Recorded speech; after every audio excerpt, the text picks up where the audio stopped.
मर गए और कफन के पैसे नहीं थे एक बंदे के पास उसके बच्चे के, और उसने पता नहीं कैसे 5,000 इकट्ठे किए। वादे पे वादा करते कराते आज 2 साल हो गए। हमें एक फतवा दिखा के मुफ्ती तकी उस्मानी साहब का फतवा दिखा के हमारे से ये पेमेंट ली है। तकरीबन 8 से 10 बंदे एक्सपायर हो चुके हैं, मर चुके हैं अपनी पेमेंट के मतलब इंतज़ार में। मुल्तान की तारीख का सबसे बड़ा फ्रॉड, 12 अरब मनी लॉन्ड्रिंग के जरिए केन्या शिफ्ट कर दिए गए। लोगों को कारोबार में इन्वेस्टमेंट के नाम पर सुहाने ख्वाब दिखाए गए और जब लोगों ने मुनाफे का तकाजा किया तो पता चला ये तो सब फ्रॉड था। तो राशिद जीशान साहब है ना, जो CEO हैं वीनस कंपनी के, और मतीनुद्दीन साहब, ये हमारे मतलब एक दोस्त भी थे और स्टाम्प वगैरह और चीज़ें वगैरह प्रॉपर्टी के हवाले से आते थे, पूछते थे, ठीक है। तो भाई के भी दोस्त थे, तो मैं इनके साथ आया और मैंने इन्वेस्टमेंट की। इन्होंने मुझे कहा जी आपको अच्छा प्रॉफिट दिया जाएगा, 3 से 5% आपको प्रॉफिट दिया जाएगा लाख रुपए के ऊपर। तो मैंने इन पे ट्रस्ट किया और इन्होंने कहा जी जो नफ़ा नुकसान होगा वो हमारा होगा, ठीक है, आप को सिर्फ नफ़ा दिया जाएगा कारोबारी शराकत की बुनियाद पर। तो मैंने कहा चलें ठीक है। मैंने इधर 30 लाख रुपये अपना इन्वेस्ट किया हुआ है, ठीक है, लेकिन ये जो 30 लाख रुपया पेमेंट है ये मुख्तलिफ़ अदवार में दी गई है, जो कि उसमें मुख्तलिफ़ प्रॉफिट दिया जाता था। पहले 5 लाख जमा करवाया था, फिर 10 लाख जमा करवाया, फिर इसी तरह 5 लाख जमा करवाया, फिर 10 लाख दिया। वो मुख्तलिफ़ अदवार में पेमेंटें देते देते लमसम जो है 30 लाख रुपये मैंने अपने रिश्तेदारों से पेमेंटें पकड़ी सारी, ठीक है, और वो सारा कलेक्ट करके इनको रेवेन्यू इनको दे दिया। जो प्रॉफिट देते थे वो मैं आगे फिर डिस्ट्रीब्यूट कर देता था, ठीक है। जब मैंने इनसे पैसे मांगे ये 2023 की जुलाई में, तो इन्होंने कहा जी हमारा जो है ना जो पेमेंट है वो क्लोज़ हो रही है वहाँ से, ठीक है, हम वहाँ से वाइंड अप करके अपना एक इदारा बना रहे हैं, अपनी कंपनी बना रहे हैं, तो हम आपको प्रॉफिट ज़्यादा दिया करेंगे, यानी कि 5 से 8% आपको प्रॉफिट दिया जाएगा, आप थोड़ा सा वेट करें। हमने कहा चलें ठीक है। इस तरह जुलाई, अगस्त से सितंबर गुजर गया। फिर मैं इनके पास आया और मैंने गुजारिश की कि मेरी पेमेंट दे दें मुझे, ठीक है, और जो प्रॉफिट बनता है वो दे दें। तो इन्होंने ना वो प्रॉफिट दिया और ना ही पेमेंट दी, बल्कि वादे पे वादा किया, मस्जिद में जाके बयान दिया कि जी हम इंशाल्लाह दे देंगे, कोई मसला नहीं। 12 बंदे इकट्ठे हो गए, ये वहाँ पे चले गए, ठीक है। इन्होंने मुझसे झगड़ा वगैरह किया और राशिद वगैरह जो है जो वो अंदर ही बैठा हुआ था। मतीन भी शामिल है इसमें, ठीक है। मतीन ने फिर कहा कि आपने कोई FIR नहीं करनी, कोई एप्लीकेशन नहीं देनी, ठीक है, आप गजनफर भाई थोड़ा सा वेट करें, सब्र करें, आपके पैसे कहीं नहीं जाते, हम पे ट्रस्ट करें और हम आपको इंशाल्लाह आपकी पेमेंट देंगे।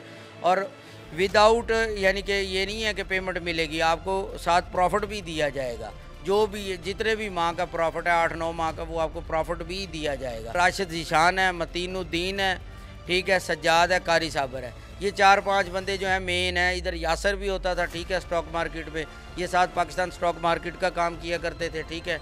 और हमें मतलब वादे पे वादा करते कराते आज 2 साल हो गए, न हमें अपनी प्रिंसिपल पेमेंट मिली है और ना ही प्रॉफिट मिला है। और इसमें तकरीबन 8 से 10 बंदे एक्सपायर हो चुके हैं, मर चुके हैं अपनी पेमेंट के मतलब इंतज़ार में, इधर चक्कर लगा कर।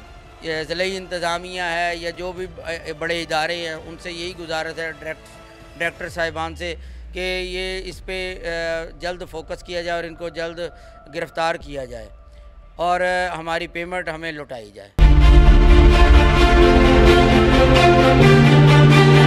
वीनस ग्रुप में हमने इन्वेस्टमेंट की थी। अब्दुल मतीन साहब जो उनसे थे वो हमारे हमसाए थे, नेबर थे, तो उन्होंने कहा कि हमारे साथ कारोबार करो। तो हमने तकरीबन 2.25 करोड़ रुपए के करीब मुख्तलिफ़ औकात में इन्हें पेमेंट दी। तो जिस टाइम इन्होंने हमारे से बातचीत की, हमें स्टाम्प पेपर वगैरह लिख के दिए, सब कुछ किया हमारे साथ, उसके कुछ अरसे बाद ही तकरीबन 2 मंथ बाद इन्होंने हमें कुछ नहीं दिया किसी भी मद में। तो हमें कहने लगे कि आज दे रहे हैं, कल दे रहे हैं, आज दे रहे हैं, कल दे रहे हैं। फिर हमने इनको कहा कि हम FIA में जा रहे हैं, तो इन्होंने ये मैसेज भी है, शायद आपको इस पर नज़र आ जाए। तो इन्होंने हमें कहा कि अगर इशफाक भाई आप FIA में जाएंगे तो आपकी पेमेंट ज़ाया हो जाएगी। तो फिर हम खामोश होकर बैठ गए। फिर कुछ अर्सा पहले हमें अलियास भाई मिले, उन्होंने कहा कि भाई मेरे पैसे तो बहुत ज़्यादा हैं। फिर ये भाई साहब हमें एक और मिले, उन्होंने कहा भी हमारे भी पैसे बहुत ज़्यादा हैं। इस तरह फिर हम FIA में भी गए हैं, हमारी वहाँ भी कोई किसी किस्म की सुनवाई नहीं हुई है। ये सारे डॉक्यूमेंट्स हैं और इन्होंने हमें एक फ़तवा दिखा के मुफ्ती तकी उस्मानी साहब का फ़तवा दिखा के हमारे से ये पेमेंट ली है कि ये देखें हमारी प्रोडक्ट में आप पैसा लगाएं, आपको इसमें हलाल मुनाफा मिलेगा। मैंने बजाते खुद अपना घर बेच के ये पैसे इनको दिए थे। मतीन साहब हमारे घर रोज़ आते थे, कहते थे आप यहाँ लगाओ पैसा, घर बेच दो, ये कर दो। ये सारा पैसा हमने इसी तरह इनको दिया है। आज से 3-4 महीने तक ये हमारे साथ मैसेज पे थे। जब इन्होंने हमें मैसेज पे धमकियाँ वगैरह भी दी कि आप FIA में ना जाना, आपकी पेमेंट ज़ाया हो जाएगी, लेकिन उसके बाद इनका कोई राब्ता नहीं है। कीनिया में इन्होंने हमारा पैसा भेजा है सब मनी लॉन्ड्रिंग के ज़रिए, और बहुत अच्छी तहकीकात चल रही हैं, और कोशिश यही है कि हमारी कि हम इसमें मज़ीद अपने हक़ के लिए जितना हमसे हो सकता है हम इसके लिए मेहनत करें, और जितने फैक्ट्रीज़ हैं वो हमारे साथ इस वक्त हमारा साथ दें, साथ खड़े हों। और दूसरी बात, कमेंट्स हमें बहुत ज़्यादा आ रहे हैं कि जी ये सूद खाते थे तो इनके साथ ये हुआ, ज़कात नहीं देते थे तो इनके साथ ये हुआ, कि सिर्फ ये वीनस वाले हैं और ये भाग गए हैं तो हम हराम खाते थे या सूद खाते थे। और ये कौन सा सूद था जो हमने 2 माह लिया और ये भाग गए और हमने पता नहीं कौन से सूद ले लिए। तो बहरहाल आप लोग, अगर मैं ये कहना चाहूँगा कि सपोर्ट नहीं कर सकते तो कम से कम कुछ अच्छे कमेंट कर दें कि छोटे छोटे बच्चे हैं लोग, आप यकीन करें कि मर गए और कफन के पैसे नहीं थे एक बंदे के पास उसके बच्चे के, और उसने पता नहीं कैसे 5000 इकट्ठे किए। तो मेरी तो हुकूमत पाकिस्तान से और ख़ास तौर पे जो हमारे हुकूमत पंजाब के हुक्मरान हैं, CM साहब हैं और जो मरीम नवाज़ हैं, उनसे मेरी अपील है कि हमारी सुनवाई की जाए। ये जो सुन रहे हैं सबसे दरख्वास्त करने का यही मतलब है कि फॉलो भी करें, लाइक भी करें और कमेंट्स भी करें, जितना हो सके इसको शेयर भी करें। इससे हमारी ही आप हेल्प करेंगे, ना कि आप ऐसे कमेंट करके हमारे दिल को ठेस पहुंचाएं, तकलीफ़ पहुंचाएं। मुल्तान, इस्लामाबाद, लाहौर समेत मुख्तलिफ शहरों में ऑफिसेज बनाए। उसके बाद जब लोगों ने मुनाफे का तकाजा किया तो ऑफिस में अपना सामान छोड़कर भाग गए। शहरी सरापा एहतजाज है। मुतासरीन का कहना है कि हमारे पैसे वापस लाए जाएं, मनी लॉन्ड्रिंग के जरिए कीनिया जो रकम मुंतकिल की गई है उसको वापस ला के उनका हक दिया जाए, और जो असल मुल्जिमान हैं उनको भी कानून के कटहरे में लाया जाए।